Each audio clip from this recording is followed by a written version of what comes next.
Football, it's more than just a game. It's an all-consuming force that's taken over the world. Voor Ajax, Feyenoord, Bekert, verder.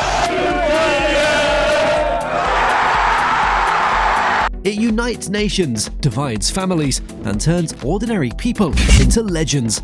There are countries where the clock stops when a game begins, where entire cities shut down to watch a match. It's a sport so powerful that wars have paused for it, and rivalries have sparked passions that rival the fiercest battles in history. But how did we get here? How did we evolve from kicking random objects around to seeing billions of people obsessed with 22 players chasing a ball? Grab your jersey, lace up your boots, and prepare for the wildest, most ridiculous history of football. The beautiful game that makes no sense, yet somehow we can't live without it. Let's start at the very beginning, when humanity's greatest achievements were discovering fire and figuring out which berries wouldn't kill you. Apparently, kicking stuff was high on the list of priorities too. In ancient Greece, they played a game called harpaston. The idea was simple: get the ball past the other team, and don't ask too many questions. The execution? Pure mayhem. Men in togas tackled, shoved, and wrestled for a ball that may or may not have been made of pig guts. It was less the beautiful game and more the beautiful disaster. Meanwhile, the Chinese were busy inventing kuju, a game where players gracefully kicked a leather ball into a net. It was elegant, organized, and surprisingly peaceful. Leave it to the Chinese to create football's calmer, smarter cousin. 还是出于喜欢，喜欢运动，喜欢足球，喜欢这个足球，现在就是坚持下来了。 And then there were the Romans with harpastum, which was basically rugby for people who enjoyed public shouting matches. It probably caused more injuries than actual battles. Picture grown men grunting, grappling, and occasionally punting the ball directly into someone's face. That's the Roman way. Oh, and let's not forget the Aztecs, who came up with ulamaltisli. They didn't bother with feet. They used their hips to smash a heavy rubber ball through a stone hoop. And if you lost, well, you might get sacrificed to the gods. Lo que yo siento por el deporte es mucho amor. Esto desayuno, esto ceno, esto almuerzo. Mi vida es esto desde que me paro. If modern players faced those consequences, we'd see a lot fewer missed penalties. But while these ancient games were fun and occasionally life-threatening, they weren't quite football. For that, we'd have to wait for the Europeans to take their obsession with kicking things to new, ridiculous heights. In medieval Europe, football wasn't really a sport, it was a full contact war.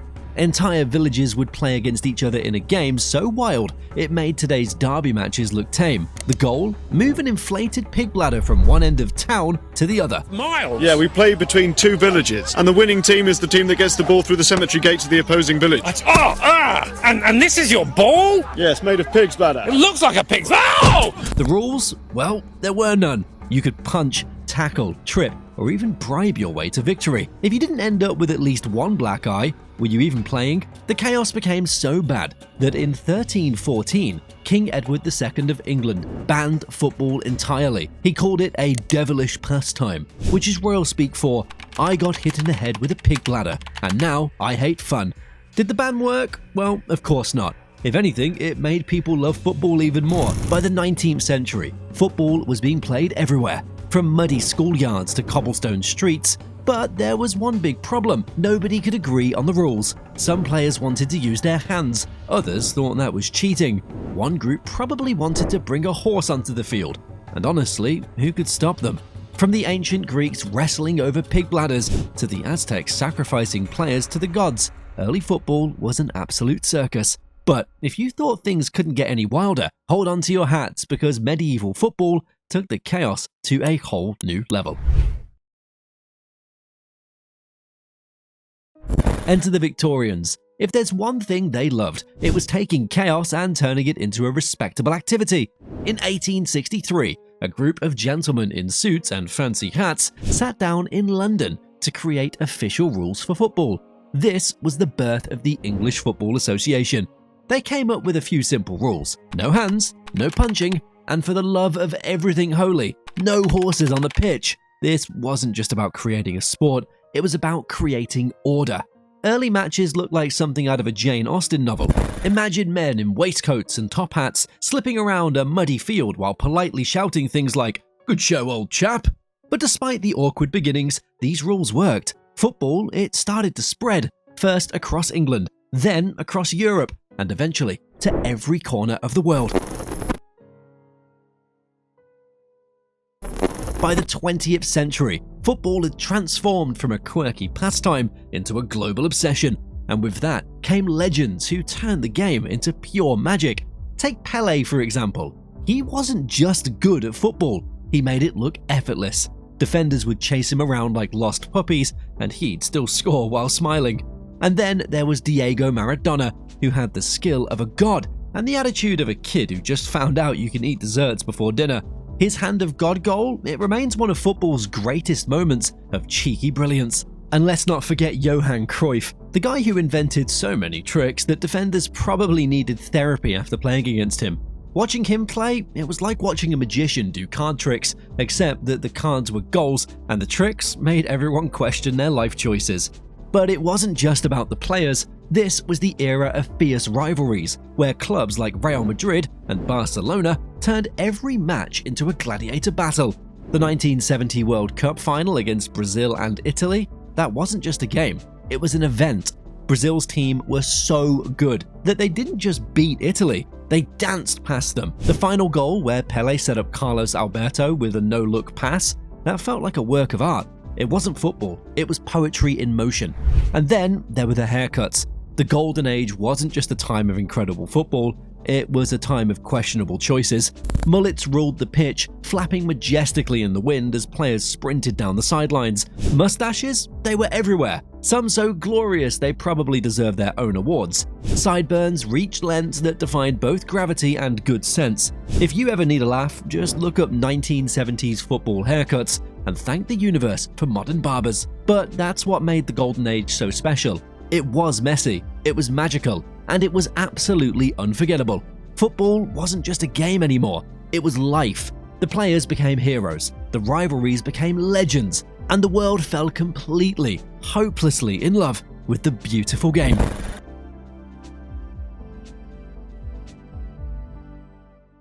These days, football is bigger, shinier, and more dramatic than ever.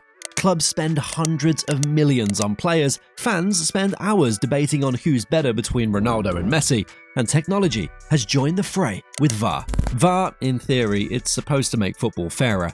In reality though, it's just an excuse to show slow-motion replays of someone tripping over their shoelaces while commentators argue about whether or not it's a penalty. This is why. Clear win by Malik, ball still in play, not that that really matters.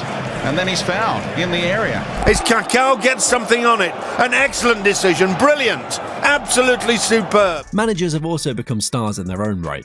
They stalk the touchline like stressed out dads at a barbecue, yelling at players, referees, and sometimes just the clouds. Post-match interviews, they're basically just grown men ranting about the universe being unfair. To talk today about that is a shame. Today we didn't talk about the game. But let's be honest, we probably wouldn't have it any other way. Football isn't just about the goals, it's about the drama, the fights, the dives, the ridiculous sponsorship deals. It's a soap opera with grass.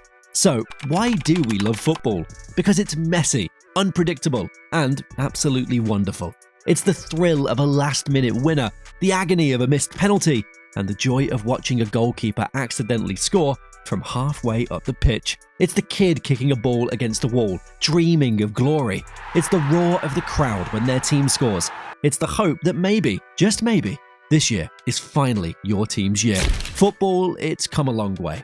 From ancient Greece to modern super stadiums. But at its core, it's still just a bunch of people chasing a ball. And somehow, that simple idea has united billions of us from around the world. So, the next time you watch a match, remember, you're not just watching a game, you're watching history, passion, and more than just a little bit of madness. Football, it's messy, it's beautiful, and we wouldn't have it any other way. If you enjoyed this deep dive into the history of football, don't forget to hit that subscribe button. You won't want to miss what's coming next as we continue exploring the wild world of the beautiful game. Like, comment, and let us know your favorite football moment in history.